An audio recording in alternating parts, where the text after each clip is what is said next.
Does not exist, helium 2 does not exist. Options है अपने को, because repulsive force predominate the potential energy of the system increase. Second option है magnitude of new attractive forces are more than new repulsive forces. Third option है potential energy decrease, या फिर none of these. हुण इस question का answer आपां find करते हैं कि की होगा। इस क्वेश्चन का आंसर है जिहड़ा बेस्ड है valence bond approach of covalent bond ते। हुण आपां डिस्कस करते हैं कि है कि इहदी लोड़ क्यों पई। इहदी लोड़ पई है फोर्स ऑपरेटिंग बिटवीन एटम्स वो फाइंड करन दे लई, बॉन्ड डिसोसीएशन एंथैल्पीज नूं फाइंड करन लई, या फिर बॉन्ड लेंथस नूं फाइंड करन लई। टू इंपॉर्टेंट थ्योरीज है जिहड़ियां बेस्ड है क्वांटम मैकेनिकल प्रिंसीपल ते, वो है valence bond theory and molecular orbital theory. We are going to discuss about valence bond theory. Valence bond theory. Some basic points are there about valence bond theory. First is atoms do not lose their identity even after the formation of molecule. Atom अपनी identity ਨੂੰ lose नहीं करते even ਉਹ ਕਿਸੇ ਨਵੇਂ molecule ਦੀ formation ਕਰ ਦਿੰਦੇ ਆ। Only valence electron participate into bonding. सिर्फ वैलेंस इलैक्ट्रॉन ही बॉन्डिंग ਦੇ ਵਿੱਚ ਪਾਰਟਿਸਿਪੇਟ ਕਰਦੇ ਆ। Only valence electron lose their identity, the inner electrons remains unaffected. सिर्फ वैलेंस इलैक्ट्रॉन ही अपनी आइडेंटिटी ਨੂੰ लूज ਕਰਦੇ ਆ, बट ਜਿਹੜੇ इनर इलैक्ट्रॉन है वो अनअफेक्टेड उस तरह पए रहते हैं। Formation of bond leads to the release of energy.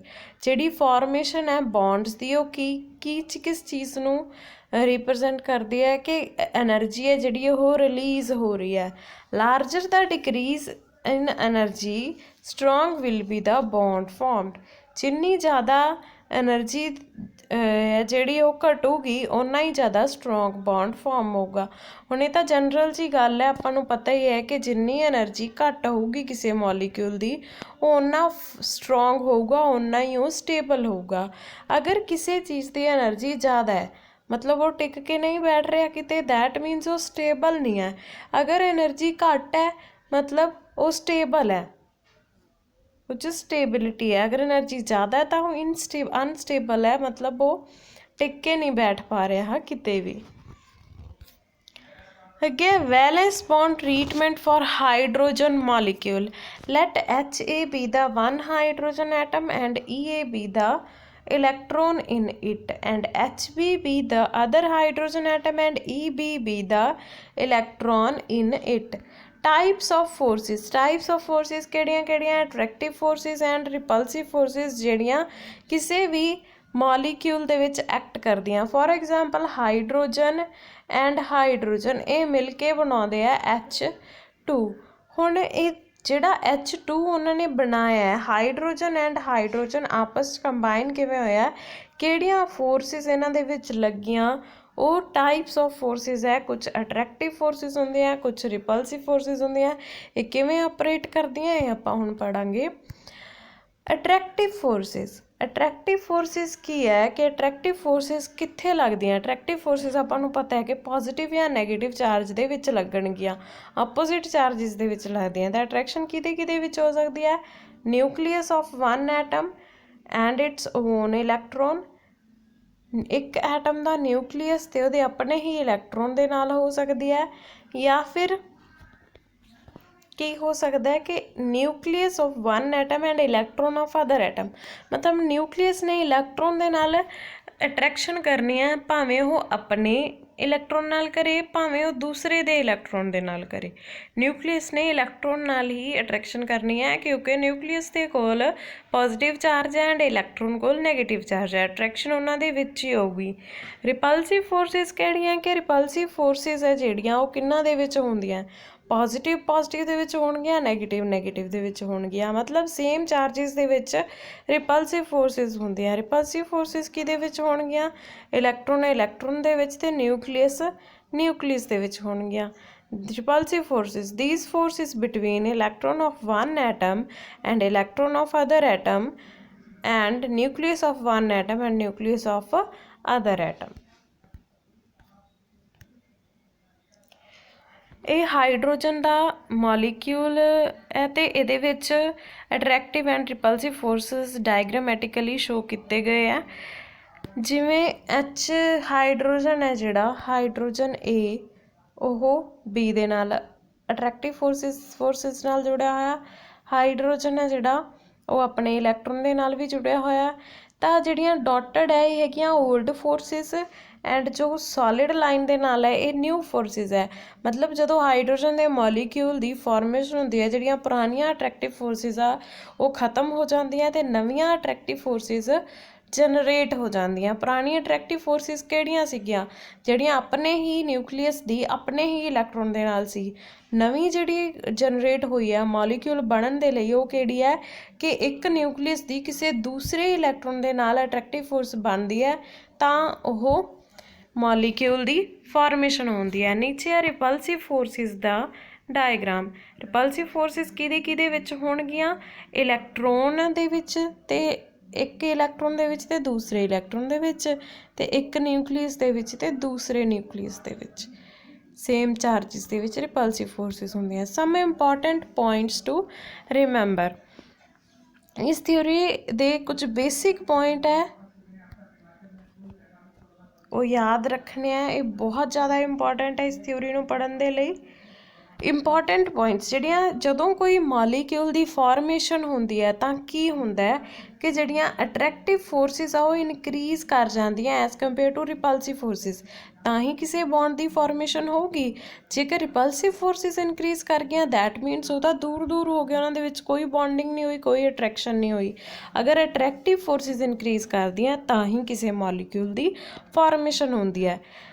ਕੀ ਹੁੰਦਾ ਕਿ ਜਦੋਂ ਐਟਮਸ ਇੱਕ ਦੂਜੇ ਨੂੰ ਅਪਰੋਚ ਕਰਦੇ ਆ ਤਾਂ ਕੀ ਹੋਊਗਾ, ਜਿਹੜੀ ਪੋਟੈਂਸ਼ੀਅਲ ਐਨਰਜੀ ਆ ਉਹ ਡਿਕਰੀਜ਼ ਕਰ ਜਾਂਦੀ ਹੈ, ਘੱਟ ਜਾਂਦੀ ਹੈ। ਤਾਂ ਉਹਦਾ ਰਿਜ਼ਲਟ ਕੀ ਹੁੰਦਾ ਹੈ ਕਿ ਜੇਕਰ ਐਨਰਜੀ ਡਿਕਰੀਜ਼ ਕਰ ਗਈ ਤਾਂ ਉਹਦਾ ਇੱਕੋ ਇੱਕ ਮਤਲਬ ਹੁੰਦਾ ਹੈ ਕਿ ਜਿਹੜਾ ਮੋਲੀਕਿਊਲ ਆ ਉਹ ਕੀ ਹੋ ਗਿਆ? ਸਟੇਬਲ ਹੋ ਗਿਆ। After the stage is reached when force of attraction balance the force of repulsion, so the system acquire minimum energy। ਜਦੋਂ ਅਟਰੈਕਟਿਵ ਫੋਰਸ ਤੇ ਰਿਪਲਸਿਵ ਫੋਰਸ ਆਪਸ ਦੇ ਵਿੱਚ ਬੈਲੈਂਸ ਹੋਣ ਲੱਗ ਜਾਂਦੀਆਂ ਤਾਂ ਉਦੋਂ ਕੀ ਹੁੰਦਾ ਹੈ ਕਿ ਸਿਸਟਮ ਆਪਣੀ ਮਿਨੀਮਮ ਐਨਰਜੀ ਨੂੰ ਅਪਰੋਚ ਕਰ ਜਾਂਦਾ ਹੈ ਤਾਂ ਫਿਰ ਕੀ ਹੁੰਦੀ ਹੈ? ਫਾਰਮੇਸ਼ਨ ਹੋ ਜਾਂਦੀ ਹੈ ਮੋਲੀਕਿਊਲ ਦੀ। ਅਗਰ ਇੱਥੇ ਆਪਾਂ ਹਾਈਡਰੋਜਨ ਦੀ ਗੱਲ ਕਰ ਰਹੇ ਸੀ ਤਾਂ ਇੱਥੇ ਕੀ ਹੋ ਜਾਂਦੀ ਹੈ? ਫਾਰਮੇਸ਼ਨ ਆਫ ਹਾਈਡਰੋਜਨ ਮੋਲੀਕਿਊਲ ਆਕਰਸ। ਹੁਣ ਆਪਾਂ ਗੱਲ ਕਰਦੇ ਹਾਂ ਹੀਲੀਅਮ ਐਟਮ ਦੀ ਕਿ ਹੀਲੀਅਮ ਐਟਮ ਦੋਨੋਂ ਮਿਲ ਕੇ ਹੀਲੀਅਮ ਦਾ ਮੋਲੀਕਿਊਲ ਕਿਉਂ ਨਹੀਂ ਬਣਾਉਂਦੇ। ਚਲੋ ਡਿਸਕਸ ਕਰਦੇ ਹਾਂ। Each helium atom has 2 electron in 1s orbitals. ਪਹਿਲੀ ਤਾਂ ਇਹੀ ਕੰਡੀਸ਼ਨ ਆ ਜਾਂਦੀ ਹੈ ਕਿ ਉਹਨੂੰ ਚਾਹੀਦੇ ਹੀ ਨਹੀਂ ਹੋਰ ਇਲੈਕਟ੍ਰੋਨ, ਨਾ ਉਹ ਲੋਸ ਕਰਨਾ ਚਾਹੁੰਦਾ, ਉਹਦਾ ਆਰਬਿਟਲ ਕੰਪਲੀਟ ਹੈ। ਚਲੋ ਵੈਲੈਂਸ ਬੌਂਡ ਥਿਊਰੀ ਦੇ ਅਕੋਰਡਿੰਗ ਦੇਖਦੇ ਹਾਂ। There is 4 new attractive forces and 5 new repulsive forces। ਹੁਣ ਇੱਥੋਂ ਹੀ ਕਲੀਅਰ ਹੋ ਜਾਂਦਾ ਹੈ ਕਿ 4 attractive forces ਹੈ ਤੇ 5 repulsive forces ਹੈ। ਰਿਪਲਸਿਵ ਫੋਰਸਿਸ ਇਨਕਰੀਜ਼ ਕਰ ਗਈਆਂ, ਅਟਰੈਕਟਿਵ ਫੋਰਸਿਸ ਤਾਂ ਘੱਟ ਹੈ। ਤਾਂ ਕੀ ਹੋ ਜਾਂਦਾ ਹੈ ਕਿ ਜਿਹੜੀਆਂ ਰਿਪਲਸਿਵ ਫੋਰਸਿਸ ਆ ਉਹ ਪ੍ਰੀਡੋਮੀਨੇਟ ਕਰ ਜਾਂਦੀਆਂ, ਸੋ ਪੋਟੈਂਸ਼ੀਅਲ ਐਨਰਜੀ ਇਨਕਰੀਜ਼ ਕਰ ਜਾਂਦੀ ਹੈ ਤੇ ਲੀਡਸ ਟੂ ਦਾ ਅਨਸਟੇਬਿਲਿਟੀ। ਕੀ ਹੋ ਜਾਊਗਾ ਕਿ ਜਿਹੜੀਆਂ ਰਿਪਲਸਿਵ ਫੋਰਸਿਸ ਆ ਉਹ ਵੱਧ ਜਾਣਗੀਆਂ ਜਿਹਦੇ ਕਰਕੇ ਪੋਟੈਂਸ਼ੀਅਲ ਐਨਰਜੀ ਕੀ ਕਰ ਜਾਂਦੀ ਹੈ? ਇਨਕਰੀਜ਼ ਕਰ ਜਾਂਦੀ ਹੈ ਤੇ ਅਨਸਟੇਬਿਲਿਟੀ ਆ ਗਈ। ਅਨਸਟੇਬਿਲਿਟੀ ਆ ਗਈ ਤਾਂ ਬੌਂਡ ਫਾਰਮ ਨਹੀਂ ਹੋਇਆ, so chemical bond is not formed. ਇਹ ਡਾਇਗਰਾਮ ਹੈ ਰਿਪਲਸਿਵ ਫੋਰਸਿਸ ਤੇ ਅਟਰੈਕਟਿਵ ਫੋਰਸਿਸ ਦੀਆਂ।